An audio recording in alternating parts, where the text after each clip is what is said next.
Hi friends, എൻ്റെ പേര് Prince. ഞാൻ ഈ കോണ്ടന്റ് ക്രിയേഷനിലേക്ക് ഇറങ്ങിയിട്ട് അധികം ആയിട്ടില്ല. എന്നാലും എൻ്റെ പരിമിതമായ അറിവുകൾ വെച്ചിട്ട് സാമൂഹികമായി ഉപകാരപ്പെടുന്ന കുറച്ച് വീഡിയോസ് ചെയ്യണമെന്ന് താല്പര്യമുണ്ട്. അപ്പോൾ അങ്ങനെ ഒരു വിഷയമായിട്ടാണ് ഇന്ന് വന്നിരിക്കുന്നത്. ഈ ഓൺലൈൻ തട്ടിപ്പുകൾ വളരെ വ്യാപകമായ ഒരു സാഹചര്യത്തിൽ അപ്പോൾ അതിനെക്കുറിച്ച് മലയാളികൾക്കുള്ള അവബോധം വളരെ കുറവായതിനാലാണ് നമ്മൾ മലയാളികൾ ഇങ്ങനെ പറ്റിക്കപ്പെടുന്നത്. ഇപ്പോൾ അടുത്തിടയ്ക്ക് തന്നെ നടന്ന ഒരു ഇൻസിഡന്റ് ആണ് ഒരു നറുക്കെടുപ്പ് തട്ടിപ്പ്. അത് വളരെ വലിയ രീതിയിൽ അത് നടന്നിട്ടുണ്ട്. അപ്പോൾ ഇത് ഒരെണ്ണമല്ല, പല തട്ടിപ്പുകൾ ഇങ്ങനെ നടക്കുന്നുണ്ട്. അപ്പോൾ അതിനെക്കുറിച്ചൊരു പൊതുവായ അവബോധം അതാണ് എൻ്റെ ഈ വീഡിയോയുടെ ലക്ഷ്യം. നമ്മളിപ്പോൾ മലയാളികൾ കോമൺ ആയിട്ട് പറ്റിക്കപ്പെടുന്ന മേഖലകൾ ഏതൊക്കെയാണെന്നുള്ളത് ഒരു പൊതുവായിട്ടൊരു ഔട്ട്ലൈൻ ഞാൻ തരാം. അത് കഴിഞ്ഞിട്ട് ഞാൻ ഇതിൻ്റെ ഓരോന്നിൻ്റെയും ഡീറ്റെയിൽ ആയിട്ടുള്ള വീഡിയോ ചെയ്യുന്നതാണ്. എൻ്റെ വീഡിയോ ഇഷ്ടമായാൽ ലൈക്ക് ചെയ്യുക, എൻ്റെ ചാനൽ സബ്സ്ക്രൈബ് ചെയ്യുക. നമുക്ക് കോണ്ടന്റിലേക്ക് പോകാം. ഓൺലൈൻ തട്ടിപ്പുകളും നമ്മൾ മലയാളികളും. ഇപ്പോൾ മലയാളികൾ പെട്ടുപോകുന്ന ചില ഓൺലൈൻ തട്ടിപ്പുകളുണ്ട്. അതായത് ഒന്ന് ചാരിറ്റി തട്ടിപ്പുകൾ. ഈ ചാരിറ്റി തട്ടിപ്പുകൾ ഇപ്പോൾ വ്യാപകമാണ്. അത് കുറച്ച് നമ്മൾക്ക് മനസ്സിലായി തുടങ്ങി എന്ന് വന്നപ്പോൾ അതിൻ്റെ മറ്റൊരു രൂപമായ ഓഫർ തട്ടിപ്പുകളിലേക്കും നറുക്കെടുപ്പ് തട്ടിപ്പുകളിലേക്കും പോകുന്നുണ്ട്. അത് കഴിഞ്ഞ് മണി ചെയിൻ മോഡൽ തട്ടിപ്പുകൾ നടക്കുന്നുണ്ട്, സ്വാഭാവികമാണ്. ഹണി ട്രാപ്പ്, ഓൺലൈൻ മീഡിയയുടെ കടന്നുകയറ്റം കൂടിയതിന് ശേഷം ഹണി ട്രാപ്പ് പോലുള്ള തട്ടിപ്പുകളിലും വളരെ വ്യാപകമായിട്ടുണ്ട്.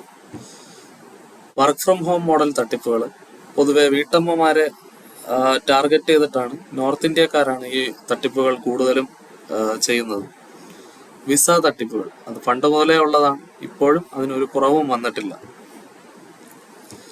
ഈ ചാരിറ്റി തട്ടിപ്പുകൾ പൊതുവെ നമുക്കിതിന്റെ പിന്നാമ്പുറം അറിയാത്തത് കൊണ്ടാണ് കൂടുതലും നമ്മൾ മലയാളികൾ പറ്റിക്കപ്പെടുന്നത്. ഇവിടെ നമ്മുടെ മലയാളികളുടെ മനസാക്ഷി എന്നൊരു വികാരത്തെയാണ് ഇവർ ഈ ചാരിറ്റി തട്ടിപ്പുകാർ ചൂഷണം ചെയ്യുന്നത് കൂടുതലും. ഇതിലെന്താ സംഭവിക്കുന്നതെന്നുള്ളതാണ് ആദ്യം നമ്മൾ മനസ്സിലാക്കേണ്ടത്. നമ്മൾ പൊതുവെ വിചാരിക്കും നമ്മളൊരു സോഷ്യൽ മീഡിയ ഇൻഫ്ലുവൻസറോ ഒരു സോഷ്യൽ മീഡിയ ഫെയിമോ പറയുന്നത് കേട്ടിട്ടായിരിക്കും ഇതുപോലുള്ള പല ചാരിറ്റി പ്രവർത്തനങ്ങൾക്ക് മുന്നിട്ടിറങ്ങുക. ഇതിന്റെ പിന്നിൽ ഒരു വലിയ മാഫിയ തന്നെ ഉണ്ട്. അപ്പോൾ നമ്മൾ പൊതുവെ മനസ്സിലാക്കേണ്ട ഒരു കാര്യം, സോഷ്യൽ മീഡിയയിൽ നമ്മൾ ഒരറ്റത്തിരുന്ന് നമ്മൾ കേൾക്കുന്ന നമ്മളെക്കുറിച്ച് മാത്രമേ നമ്മൾ ചിന്തിക്കുന്നുള്ളൂ. ലക്ഷക്കണക്കിന് ആൾക്കാരാണ് ഇത് കേൾക്കുന്നത്. അപ്പൊ ഇവര് ഈ ചാരിറ്റി തട്ടിപ്പുകാർ ഒരിക്കലും പറയുന്നില്ല ഇവർക്ക് എത്ര രൂപ കിട്ടി എന്നുള്ളതിന്റെ പ്രോപ്പറായിട്ടുള്ള കണക്കുകൾ ഒരിക്കലും അവർ ബോധിപ്പിക്കുന്നില്ല.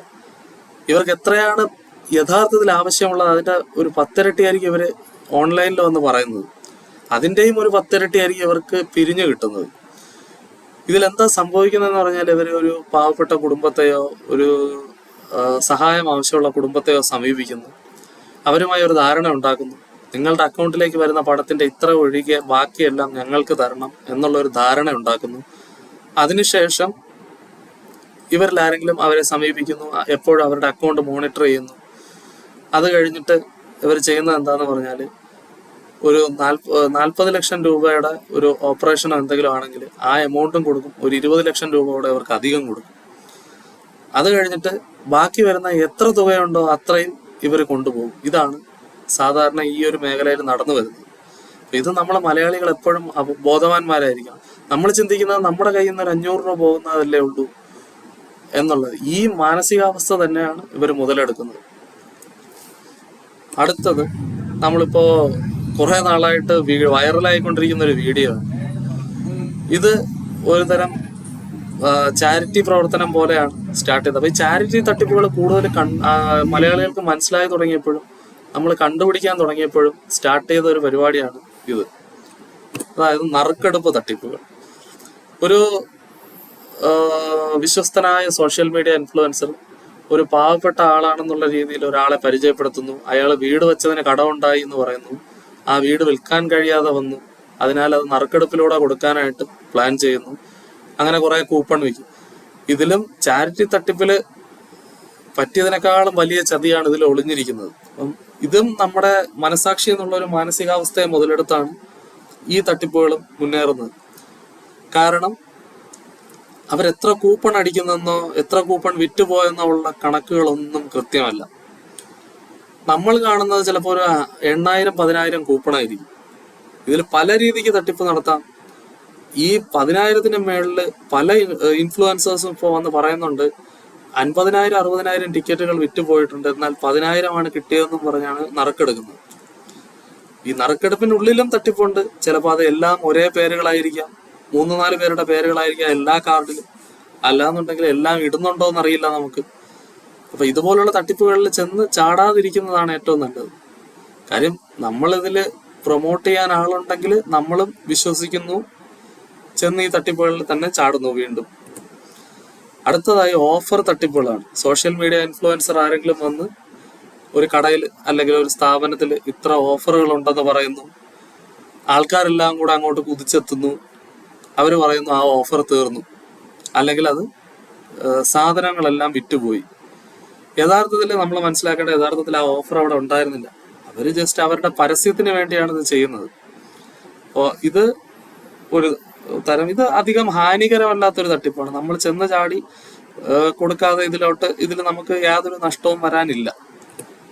അടുത്തതായി മണി ചെയിൻ മോഡൽ തട്ടിപ്പുകളാണ്. ഇത് നമ്മൾ എത്ര കിട്ടിയാലും പഠിക്കാത്തൊരു കാര്യമാണ്. പണ്ട് മുതലേ മണി ചെയിൻ തട്ടിപ്പുകൾ വ്യാപകമാണ്. ഇപ്പോൾ അതിന്റെ പുതിയ രൂപങ്ങളായ ഫിജി കാർട്ട് പോലുള്ള സാധനങ്ങൾ, അല്ലെങ്കിൽ ഒരു പ്രോഡക്റ്റ് വാങ്ങുക, ഈ മൾട്ടി ലെവൽ മാർക്കറ്റിംഗ്, അങ്ങനെയുള്ള സാധനങ്ങൾ ഇറങ്ങിയിട്ടുണ്ട്. അപ്പോൾ അതും നമ്മൾ ബോധവാന്മാരായിരിക്കുക മലയാളികൾ എപ്പോഴും. അപ്പോൾ നമ്മുടെ ഈ മാനസികാവസ്ഥ, നമ്മൾ എന്തിലും പോയി ചാടാൻ തയ്യാറാണെന്നുള്ള മാനസികാവസ്ഥ നമ്മൾ ഒഴിവാക്കുക. ഒരുപാട് ആലോചിച്ചതിന് ശേഷം മാത്രം തീരുമാനങ്ങൾ എടുക്കുക. അടുത്തതായി ഹണി ട്രാപ്പ്. ഇതിൽ കൂടുതലും പെട്ടുപോകുന്നത് നമ്മുടെ ഫേസ്ബുക്ക് യൂസ് ചെയ്യുന്ന മധ്യവയസ്കരാണ്. അവർ ഇൻസ്റ്റാഗ്രാമിലോട്ടോ മറ്റോ ഒന്നും കാലെടുത്ത് വെച്ചിട്ടില്ല, അല്ലെങ്കിൽ കാലെടുത്ത് വച്ചവരുണ്ടാകാം, പക്ഷെ അവരുടെ അറിവുകൾ പരിമിതമായിരിക്കും. അത് മുതലെടുത്ത് ഇന്നത്തെ ഈ AI യുഗത്തിൽ നമുക്ക് അറിയില്ല അപ്പുറത്ത് ഓപ്പോസിറ്റ് സൈഡ് ഇരിക്കുന്നത് ഒരു യഥാർത്ഥ മനുഷ്യനാണോ, ഒരു AI വീഡിയോ ആണോ, അല്ല ഒരു AI ഇമേജ് ആണോ, ഇതൊന്നും അറിയാത്തവരാണ് ഇതിൽ കൂടുതലും പെട്ടുപോകുന്നത്. പിന്നെ പുറത്ത് പറയാൻ പറ്റാതാവും, അതെല്ലാം ഒതുക്കി തീർക്കാൻ നോക്കും.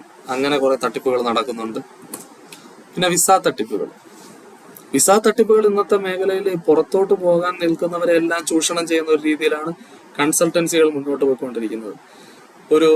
ഒരു വിസയ്ക്ക് ക്വാളിഫൈഡ് അല്ലാത്ത ഒരാളിനെ പോലും അവർ പറഞ്ഞ് വിശ്വസിപ്പിക്കുന്നത് നിങ്ങൾ ക്വാളിഫൈഡ് ആണ്, നിങ്ങൾക്ക് പോകാൻ സാധിക്കും എന്ന്. അപ്പോൾ ഇതുപോലുള്ളവരെ സമീപിക്കുമ്പോൾ എപ്പോഴും നമ്മളൊരു ഹോംവർക്ക് ചെയ്തിട്ട് വേണം പോകാൻ. അത് നമ്മൾ എലിജിബിൾ ആണോ, നമുക്കത് കിട്ടുമോ എന്നുള്ളത്. അല്ലെങ്കിൽ അവരെ നമ്മളെ തള്ളി അതിൻ്റെ അകത്തോട്ടിടും, നമ്മുടെ കയ്യിൽ നിന്ന് ഒരു ഇനിഷ്യൽ എമൗണ്ട് വാങ്ങിക്കും. അപ്പോൾ പലരും വിചാരിക്കും ഇതൊരു അവസരമാണ്, നമുക്കിത് കിട്ടിയില്ലെങ്കിൽ പോയി, അപ്പോൾ ഒരു 30,000 രൂപ അല്ലെങ്കിൽ 40,000 രൂപ അല്ലേ. ഇതും ഒരു മാസ് ഗ്യാതറിങ്ങിലൂടെ അവർ പൈസ ഉണ്ടാക്കുന്നതാണ്. അതായത് നിങ്ങളുടെ കയ്യിൽ നിന്ന് മാത്രമായിരിക്കില്ല വാങ്ങുന്നത്, ഒരു 500 പേരുടെ കയ്യിൽ നിന്ന് ഇത്രയും പൈസ വാങ്ങിയാൽ എത്ര ഉണ്ടാകുമെന്ന് നമുക്കൊന്ന് ഊഹിച്ചു നോക്കാവുന്നതേ ഉള്ളൂ. അപ്പോൾ ആ ഒരു പൈസ അവർ ചിലപ്പോൾ വർഷങ്ങളോളം നമ്മുടെ ഹോൾഡ് ചെയ്യും. ഇത് റോൾ ചെയ്താണ് അവര് ബിസിനസ് നടത്തുന്നത്. അപ്പോൾ അതിലും പോയി ചാടാതിരിക്കുക. ജെനുവിൻ ആണോ എന്നും ബാക്കിയുള്ള കാര്യങ്ങൾ എല്ലാം ഏജൻസികളും അല്ല, ജെനുവിൻ ആയിട്ടുള്ള ഏജൻസികളും ഉണ്ട്. അപ്പോൾ വളരെ അന്വേഷിച്ച് മാത്രം ചെന്ന് ചാടുക. അടുത്തത് വർക്ക് ഫ്രം ഹോം തട്ടിപ്പുകളാണ്. ഇത് പ്രധാനമായും നോർത്ത് ഇന്ത്യക്കാരാണ് ഇതിന്റെ പിന്നിൽ. അവര് ടാർഗറ്റ് ചെയ്യുന്നത് വീട്ടമ്മമാരെയും. അപ്പോൾ എങ്ങനെയാണ് ഇത് ടാർഗറ്റ് ചെയ്യുന്നത്, നിങ്ങൾ ടാർഗറ്റ് ചെയ്യപ്പെടുന്നത് എന്നുള്ളത്, നമ്മൾ ജോലിയെക്കുറിച്ച് സെർച്ച് ചെയ്യുന്നു, ഇതിന്റെ ഡേറ്റ അവർക്ക് കിട്ടും, അത് വെച്ചിട്ടാണ് നമ്മളെ കോണ്ടാക്ട് ചെയ്യുന്നത്. അപ്പോൾ അവർ തരുന്നതെന്ന് പറഞ്ഞാൽ ആദ്യം ഒരു 3 ടാസ്ക് തരും, അതിനൊരു 50 രൂപ തരും, അത് കറക്റ്റായിട്ട് നമ്മുടെ അക്കൗണ്ടിൽ ക്രെഡിറ്റ് ആവും. അടുത്ത ഒരു 3 ടാസ്ക് തരും, അതിന് 150 രൂപയാണെന്ന് പറയും, അതും നമ്മുടെ അക്കൗണ്ടിൽ കൃത്യമായിട്ട് ക്രെഡിറ്റ് ആവും. അത് കഴിയുമ്പോൾ കുറച്ച് വലിയ ടാസ്ക്കാണ്, 1,500 രൂപ കിട്ടും എന്ന് പറയും. പക്ഷെ നമ്മൾ ഒരു 3,000 രൂപ അങ്ങോട്ട് അടയ്ക്കണം, അതിന്റെ കമ്മീഷനും കൂടെ ചേർത്തേ കിട്ടത്തുള്ളൂ എന്നാണ് പറയുന്നത്. അപ്പൊ നമ്മുടെ വിശ്വാസം നേടിയെടുത്തിട്ട് നമ്മളുടെ കയ്യിൽ നിന്നൊരു വലിയ എമൗണ്ട് അങ്ങോട്ട് വാങ്ങിയെടുക്കുക, ഇതാണ് അവരുടെ ലക്ഷ്യം. അപ്പൊ ഇത് മനസ്സിലാക്കി ആദ്യത്തെ 2 പ്രാവശ്യം നമുക്ക് പൈസ കിട്ടുമ്പോൾ മൂന്നാമത് അവർ പൈസ ആവശ്യപ്പെടുന്നുണ്ടെങ്കിൽ അതിൽ നിന്ന് ഇറങ്ങിപ്പോവുക, അതാണ് ചെയ്യേണ്ടത്. അപ്പോൾ ഇതിനെ എല്ലാം കുറിച്ച് ഞാൻ ഡീറ്റെയിൽ ആയിട്ട് ഓരോന്നിന്റെയും വീഡിയോ ചെയ്യുന്നുണ്ട്. അപ്പോൾ വീഡിയോ ഇഷ്ടപ്പെട്ടെങ്കിൽ ലൈക്ക് ചെയ്യുക, സബ്സ്ക്രൈബ് ചെയ്യുക എൻ്റെ ചാനൽ. Thank you.